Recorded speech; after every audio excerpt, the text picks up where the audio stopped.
Hey guys, what is up? It is the Fast Break Report here, bringing you guys another vlog. So we finally got some news to talk about, something that's rather significant to the Indiana Pacers, and that is that T.J Mcconnell finally inked an extension with the Indiana Pacers. I believe it was 4 years, $45 million. The way this is worded is really weird.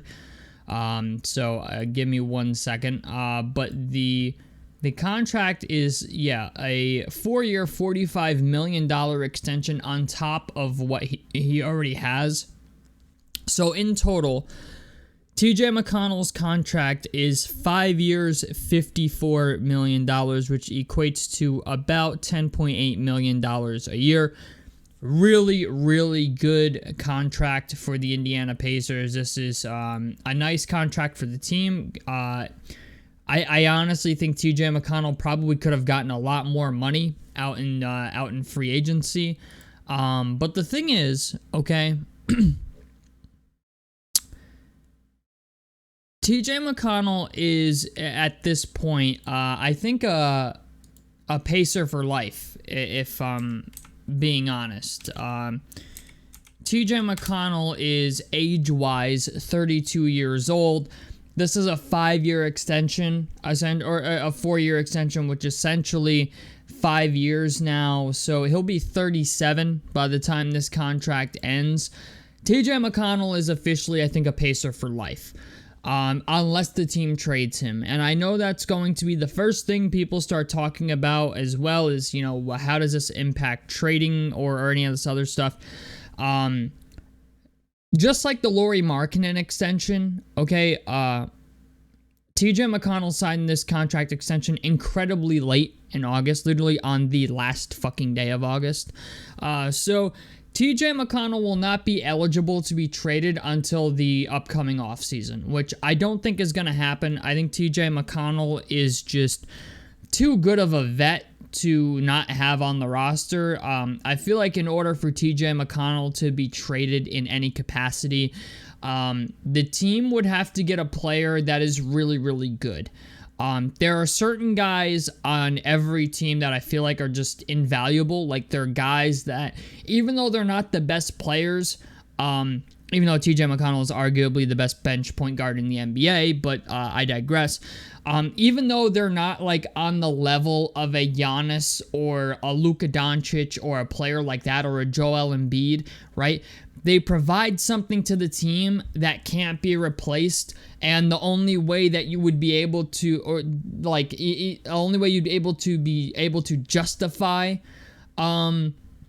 trading a player like that is if you were to get somebody like a Luka Doncic, a Joel Embiid, a Giannis Antetokounmpo in return for that type of player. For example, when the Pacers traded Danny Granger was that type of player, and they traded him for fucking Evan Turner, and we saw how morally fucked up the locker room became after that, right? But the thing is, T.J McConnell, I think, has that type of effect on the Pacers locker room currently. A Danny Granger level, influence, if you could say, on the locker room. He's a guy that brings a veteran presence. He's a guy that Tyrese Halliburton absolutely loves. T.J McConnell is a hustle player. He is competitive. He just does all the right things on the floor. He does all the small things, you know what I'm saying? All the little things that don't show up in a box score, right? Like, T.J McConnell is a hustle player. And I remember a couple of years ago, like, there was people who didn't like T.J McConnell. I remember for a long time, people were always saying, well, T.J McConnell's too short, and he gets killed in isolation, and he's a guy that can't shoot, right? Like, he can't shoot threes. But he still like provided a spark off the bench, and I was like, yo, like, I find it hard to believe that there are like, I remember saying this like 2 or 3 years ago. I was like, I find it hard to believe that there's a lot of bench point guards in the NBA that are better than T.J McConnell.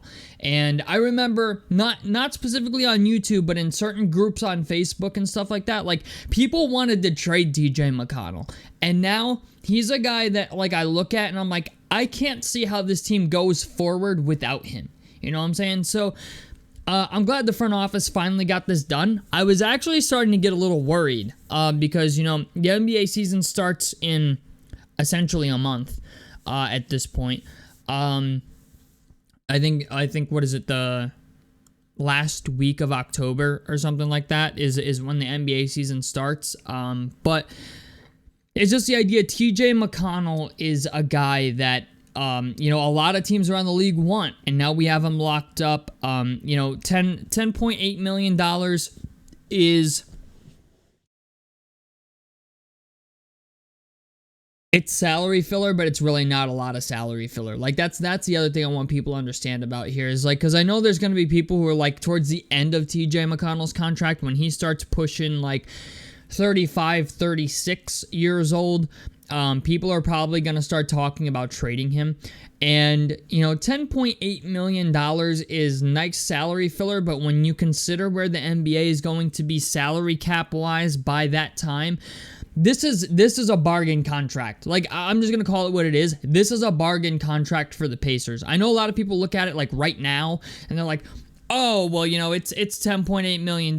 Like, no matter what way you look at this contract, it's a bargain contract for the Pacers. T.J. McConnell did the Pacers a favor. And I think, like, fans should appreciate that. I think fans should really appreciate, like, the idea that T.J. McConnell could have went into free agency at the end of this upcoming season easily made $15 million a year maybe as a bench guy. Like, and I know that sounds maybe a little crazy, but like it's not outside of the realm of possibility. Like, I think this is a guy who legitimately could have gotten $15 million a year if he went to the right team. Like Phoenix would have given it to him. Like if he wanted $15 million a year, Phoenix would have found a way to give it to him, right? But it's just the idea. He's a solid player. He's an established vet on this team. I think he likes being in Indiana. I think he likes his teammates. He's been here for a while now, and he's a guy that is like the culture, like Pacers fans and the culture as a whole has really embraced T.J. McConnell, and I don't think that's anything he's gotten anywhere else. Especially in Philadelphia and stuff like that. He's a feisty, good player. And while I understand that, like, he's not, I understand he's not like the ideal bench point guard. Like, I understand he doesn't shoot threes very well. He's not very good at like creating space, really, like when it comes to like off the dribble shit. Like, he's not gonna Kyrie Irving the shit out of somebody. You know what I'm saying? He's not gonna do that, but he's very good at getting other guys involved, and that's why other teams want him so much. He's a feisty player. He's great at getting other guys involved.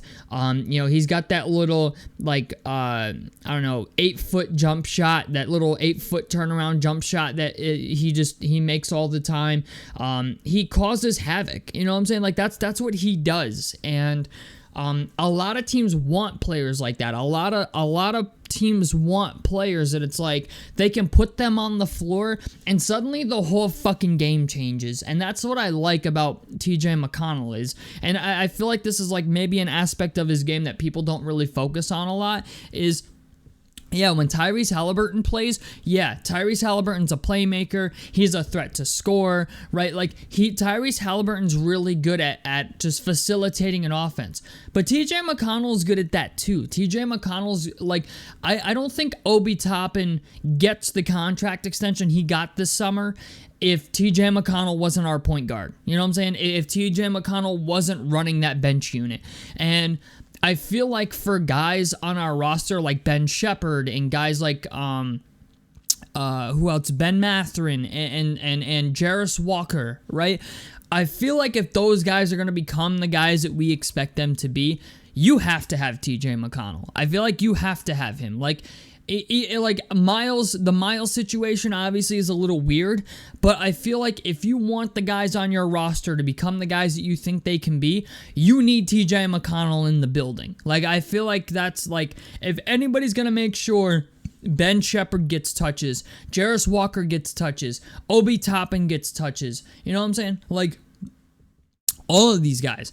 if you want to ensure that they're going to touch the ball on offense, I feel like you need to have T.J. McConnell there. And even though Andrew Nembhard is a really, really good player, Andrew Nembhard is now gotten into the realm of a guy that doesn't really need to get others involved. You know, Andrew Nembhard has become very good at doing what he does. And you know, Andrew Nembhard is, you know, a decent passer of the basketball, but that's not really his game. You know what I'm saying? Like, Andrew Nembhard is, to me, like a almost like a Drew Holiday type of player. Like, yes, he will pass the ball, but that's not really, like, he's not a playmaker. You know what I'm saying? T.J. McConnell's a playmaker. Tyrese Halliburton is a playmaker. Andrew Nembhard is a two-way guard that is going to go out there, get you buckets, and play defense. And I think, like, even though we're very guard heavy, it's like the three guys that you need to have on your roster in those guard positions are Tyrese Halliburton, Andrew Nembhard, and T.J. McConnell, and we've locked up all three of them. So the Pacers are going to have very, very good guard play for at least the next 5 years, at minimal. Okay? So at least that aspect of our team is locked up. I still think the front court has certain areas of concern. Obviously, we still have Isaiah Jackson, but Miles is an unrestricted free agent at the end of this upcoming year. We have yet to see what James Wiseman's going to be. Like, really, I hate to say it, but it seems like the only positions on our team that are, like, solidified are the point guard and the power forwards position. You know, like with Halliburton, Nembhard, McConnell, and with Pascal and Obi Toppin, and I guess Jarris Walker, if you want to put him there. Those are the only positions on our team that feel really concrete. You know, every other position, it's like, yeah, Aaron Nesmith, really, really good player, but odds are there's somebody out there in the market that you could maybe get that's better long term. Even though Aaron Nesmith is a guy that I think is just severely underrated around the league. He's quickly become one of my favorite players. Even for a while, like, I had a take where, you know, I was like, Aaron Nesmith could be a better player than Benedict Mathurin, and a lot of people kind of tore me apart for that. A lot of people were like, well, like, I see it, but I don't think his potential's that high. Aaron Nesmith is a guy that I'm like, if they gave him the same type of freedom that they would give a Benedict Mathurin, I think Aaron Nesmith is capable of that, but I just don't think that's going to happen. I think Aaron Nesmith is going to be like a prototypical, like, 3-and-D type of guy, even though his mid-range jumper has shown improvement. But like every other position on our team, especially at shooting guard, center, those positions are officially like kind of up in the air. Same thing with the small forward position, even though it is a little bit more solidified with Aaron Nesmith being there, that's still a position that's a little bit up in the air. So it's like, that's the problem. It's like we've only got solidified players right now at the point guard and power forward positions. And even at the center position, that could be, you know, even Miles, even though I consider the center position a solidified position at this point. If Miles doesn't re-sign with the team, that's another position that's not going to be solidified anymore. So it's like, you know, we still got a lot of soul searching to do. But I like this contract extension for T.J. McConnell. I love it for the Pacers. If you want to buy a T.J. McConnell jersey, I think now you can definitely do it, because I think even if they could trade T.J. McConnell, to me, at this point, I think he's a Pacer lifer. You know what I'm saying? He's a guy that I think is going to be on the team for the rest of his career. Even if it's not as a player. You know, like I see him taking on like a James Johnson level role at some point in his career with this team. You know, once he gets on the 35, 36-year-old side of things, I feel like he'll have the same type of role that James Johnson currently has with this team.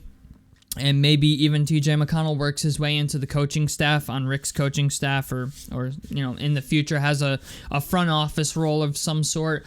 I think T.J. McConnell's a very smart individual, not just a player. Like, he's not just a smart player. I think he's a very smart individual as well.